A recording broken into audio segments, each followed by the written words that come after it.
watch Gervonta Davis make his or mature into manhood, I see a depth in him that most people don't see, and they take for granted.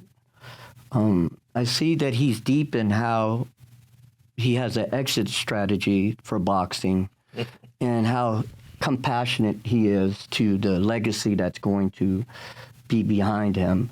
I think that's a direct reflection of you. But how do you see Gervonta?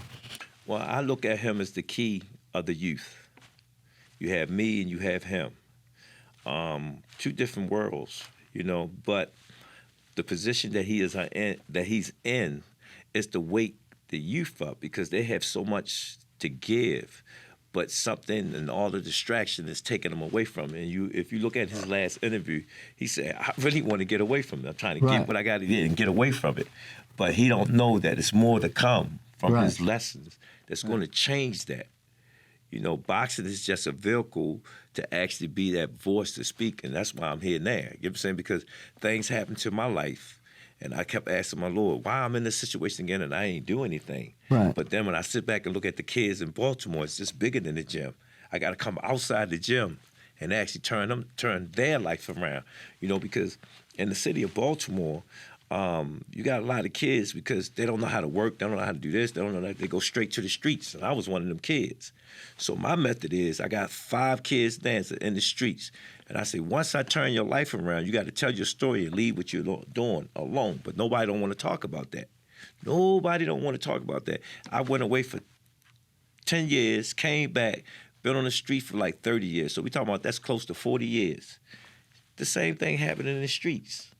The exact same things, and nobody trying to wake them up to sit there and say, look, whatever you're doing, right or wrong, you got to do some right with your money. You know what I'm saying? To change this situation around. We're in the streets doing the woo-woo-woo, but at the same time, you're not building your community. You're not doing anything for your community. But you sit there and say, this is my block, this is such and such.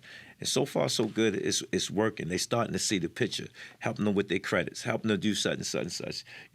Because when I watch them, they go out there every day and open up shop like it's a regular job. Right. Like it's a regular job. And I sit there and say, wow. But I understand that's the balance.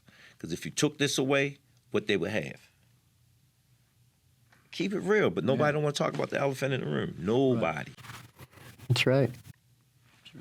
And the only way you confront them problem is dealing with it, being forceful about it, talk about it. When we look at all the great men our Lord sent to us, they spoke about what was wrong.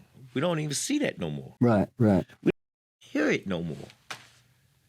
So something is wrong when it's brought out and spoke about it, talk about it, and being in this position, my mind just shot everywhere. Like, wow! And y'all want to come to Baltimore? That's easy. Right.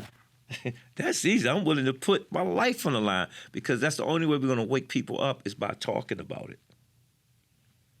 And your girl, she got a gift. Her Lord ain't gonna let her stop doing what she want to do. She's gonna get where she's going. But the main thing when she get there, speak about it. But that's the thing, everybody is in position, but nobody ain't telling the truth how they got there.